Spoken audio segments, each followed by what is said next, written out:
Faster than a speeding bullet. More powerful than a locomotive.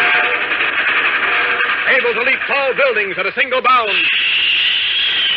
Look, up in the sky. It's a bird. It's a plane. It's Superman. Kellogg's Pep. P-E-P, Pep. Kellogg's Pep, the Sunshine Cereal, presents The Adventures of Superman.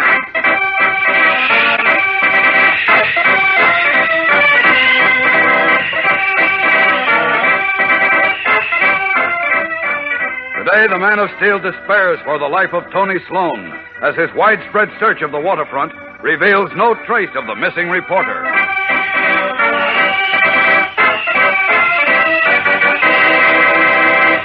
Hello there, gang. This is your pal Dan McCullough. Say, I know a lot of fellows and girls who are all hepped up about how keen Kellogg's Pep tastes at breakfast. They say it's super terrific, or super duper, or just plain super. But no matter how you say it, it all comes down to the fact that if you're hep to Pep, you're hep to some super delicious eating. Just one glimpse of those crispy whole wheat flakes will tell you that. They're tender and they're crisp and toasted golden brown. And flavor? Why, Kellogg's Pep is called the Sunshine Cereal. It's loaded with sunny, golden toasted flavor that sure tickles your taste. Each spoonful calls for more. Fact is, gang, Kellogg's Pep is really on the sunbeam. Makes breakfast so terrific, you'll want to eat hearty. And you won't want to leave one single flake in your bowl. And you know, that's the right angle, gang, especially nowadays when the cereal grains like the whole wheat and Pep are being sent to fellows and girls overseas. So get hep to Pep, gang. When Mom brings Kellogg's Pep home from the grocer's, don't waste it. If you pour your own Pep, pour it carefully and polish off every bit you pour out. Pass the word along to the rest of your family, too. Just remember, eat all your Pep. Don't waste it. And now, the Adventures of Superman. As part of the Daily Planet campaign to destroy the root of juvenile delinquency, Clark Kent, Lois Lane, and Editor Perry White are spearheading a fight against the election as mayor of Martin Higgins, a corrupt politician. Victory seemed assured when Tony Sloan, a Planet reporter, gained possession of some letters which proved beyond doubt that Higgins was associated with racketeers suspected of encouraging juvenile delinquency to further their own greed. But before Sloan could deliver the damaging evidence, the finger of doom was placed on him by Mary Hennig, a tough young girl hoodlum who, schooled in crime by Al Vincent, a Higgins henchman, wormed her way into a job on the Planet. When Sloan failed to keep an appointment, Kent, as Superman, followed the tracks of a car in which the reporter had apparently been taken away to a little frequented spot on the bank of the Metropolis River. Fearing the worst, the Man of Steel streaked out over the night-blackened water, circling and darting like some strange bird as his keen eyes searched for a floating body. Looking several minutes and still find no sign of Tony. If he were in the river, I should have seen him by now. Surely the tide couldn't have carried him further than this. But if they didn't throw him in, what could they have done with him? Well, guessing won't help. The only thing to do is to go back to the city, pick up those tire tracks again, and hope for the best. Away! Reversing his direction, Superman streaks back upriver toward the lights of Metropolis to begin anew his search for Tony Sloan. But unseen by the Man of Steel, the object of his search lies still and apparently lifeless in shallow, brackish water, hidden in the inky darkness under an abandoned loading dock. Then, suddenly, for a split second, a reflected gleam of light from a passing tugboat falls eerily on the white face of the half-submerged man as Superman rockets by. His keen eye attracted, the red and blue-clad figure stops for a moment, hangs poised in midair. Wait a minute, what's that? Could it be? Yes, it's a body. The body of a man. Down! It's Tony. Unconscious, but still alive, thank heaven. Tear these ropes off first. There we are. Now to get him to a doctor in a hurry. Up, up, and away!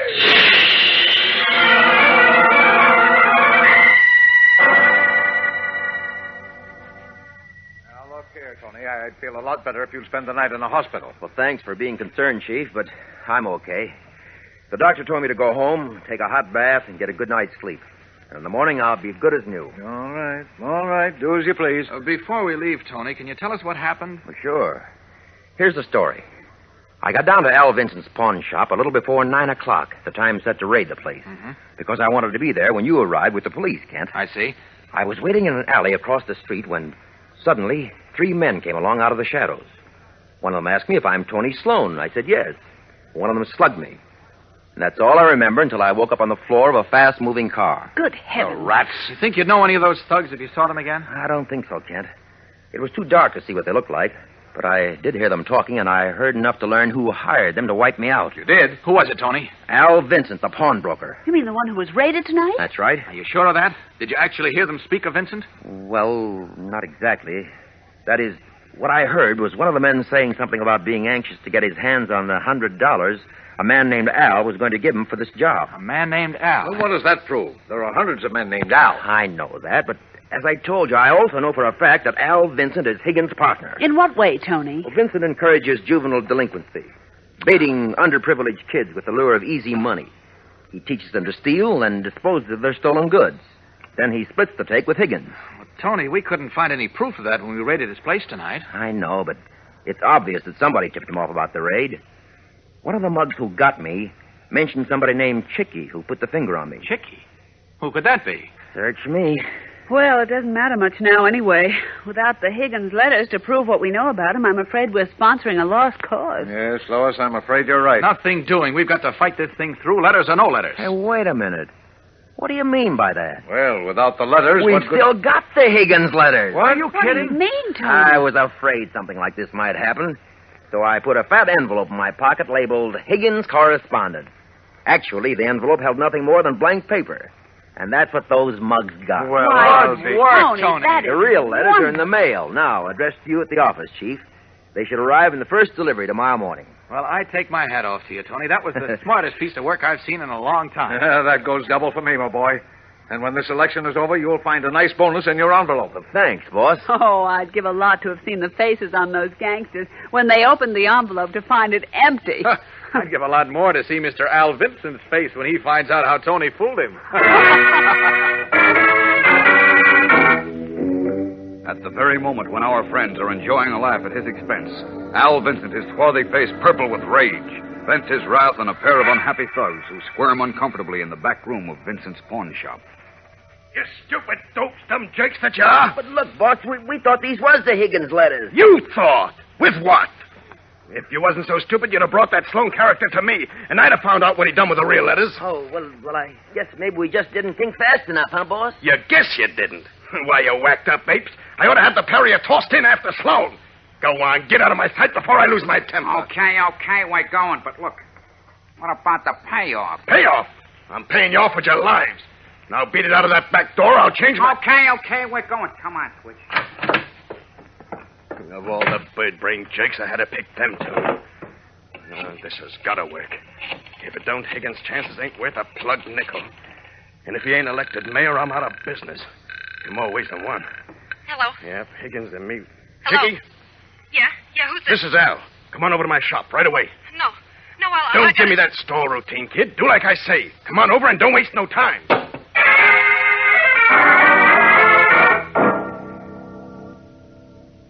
You see, Chicky? This guy Sloan was too smart to get grabbed with them letters on him. Now we got to find out what he done with them. And that's where you Now, come wait a in. minute, Ella. I don't want to have no more to do with this. Are you kidding? No. Now, this has gone further than I thought it would. You didn't tell me you was going to kill it. Look, Chicky, I don't have to tell you no more than I want to say.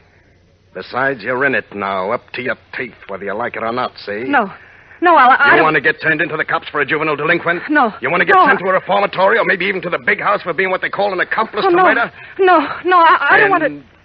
Then pull yourself together and work with me. Because the only thing that can help you is electing Higgins mayor. If he gets in office, he'll protect you and me and the others. And if them letters get printed in the Daily Planet, he ain't got a chance. And neither do you. You get it? Yeah, I get it. Okay, stop blubbering and listen. We'll return in a moment for the suspenseful climax of today's episode. So stand by. Well, here it is, gang. Monday's the day we bring out a brand new pep dish of the week. So get set for a nifty dish that'll dress up breakfast like anything. And here it is. It's called Date Bait. Yes, sir, this week's pep dish of the week is Date Bait. And it's a slick dish for breakfast, believe me. Here's how it goes. You put a layer of Kellogg's Pep, the Sunshine cereal, in the bottom of your bowl. Scatter the top with a few pieces of dates, cut into fairly small pieces. Then another layer of pep, more dates, and on up until you're ready to add milk and pitch in. That's Date Bait, this week's Pep Dish of the Week. And it sure does bait your appetite first thing in the morning, because those tender, crisp flakes of Kellogg's Pep are full up with sunny, golden toasted flavor. Why, you'll want to polish off every last bit in your bowl, which is certainly the right idea, particularly nowadays when the cereal grains are being sent to fellows and girls overseas. Remember that when Mom brings Kellogg's Pep home from the grocer's. Don't waste it. If you pour your own Pep, pour it carefully and eat up every bit you pour out. And say, keep an eye on your younger brothers and sisters, too. Make sure to eat all your Pep. Don't waste it. Employing intimidation through threat of exposure, a method common to those who develop and use juvenile delinquents to perform and take the blame for their dirty work, Al Vincent has retained his hold over Mary Hennig, a young hoodlum also known as Chickie. Now, frightened, she listens as Vincent tells her what he wants her to do. This Sloan character must have put them letters in a pretty safe place. And I figure he told the people on the planet just what he wants done with them. What I want you to do, Chickie, is find out where they are. But how, Al? Who do you think would tell me? That Lois Lane dame. She's a big shot there. She'd know. Maybe she would. All right, so you got to figure a way to make her spill. Look, you put it over on her once and you can do it again. You got to do it. Tonight. Tonight? But why We then... got no time to waste. Come on, I'll drive you over to her apartment. You'll go up and give her some kind of a yarn about being worried over something in the office and get her talking. Well, okay, I'll try it. But what if she won't spill? If she won't spill to you, she'll talk for me. I got ways of making her. Know what I mean?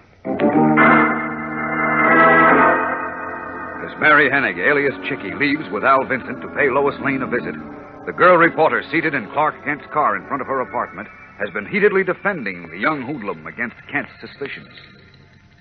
What's more, I think it's small and unfair for you to suspect even for 1 minute that a sweet child like Mary Hennig could tip off the raid. Well, now, forget your feminine emotions for a minute, Lois, and be sensible. Outside of the police, only you, the chief, Mary, and I knew about the raid and the appointment with Tony to pick up the letters. Clark, you haven't... You didn't tip Vincent, did you? Do you think the chief or I did? Oh, don't be ridiculous, Clark. Well, all right. That leaves only Mary Hennig, a kid about whom we know little or nothing except that she was in your journalism class at the settlement.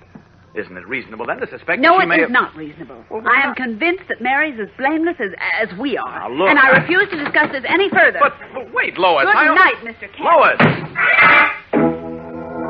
Curious, Lois Lane strides into the entrance to her apartment house as Clark Kent drives away.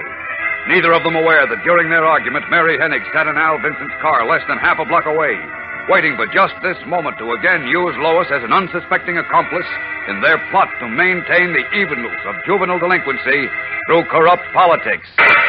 Will Lois once again fall for the clever lying of the young girl hoodlum, whose assignment is to locate the incriminating evidence against Al Vincent's candidate for mayor of Metropolis?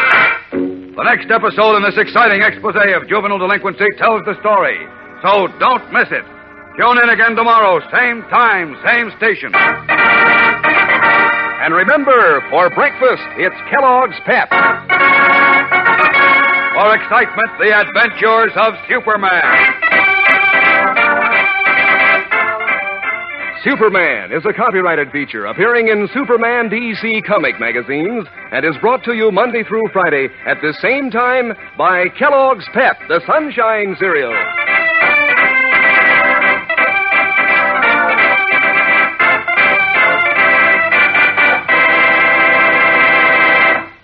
Say, kids, if you're training your dog, try rewarding him for good behavior with Kellogg's Grow Pup. There's a dog food that makes a hit with dogs right from the word go, gives them swell, meaty flavor, and gives them 3 different kinds to pick from. Grow Pup Ribbon, Grow Pup Meal, and Grow Pup Pellets, all full of what it takes to help keep a dog right on the beam, to help build strong bones and teeth and muscles. That's why lots of champs feed on Grow Pup. So ask Mother to get Kellogg's Grow Pup for your dog today. And be sure to be with us tomorrow for the thrilling adventures of Superman. This is the Mutual Broadcasting System.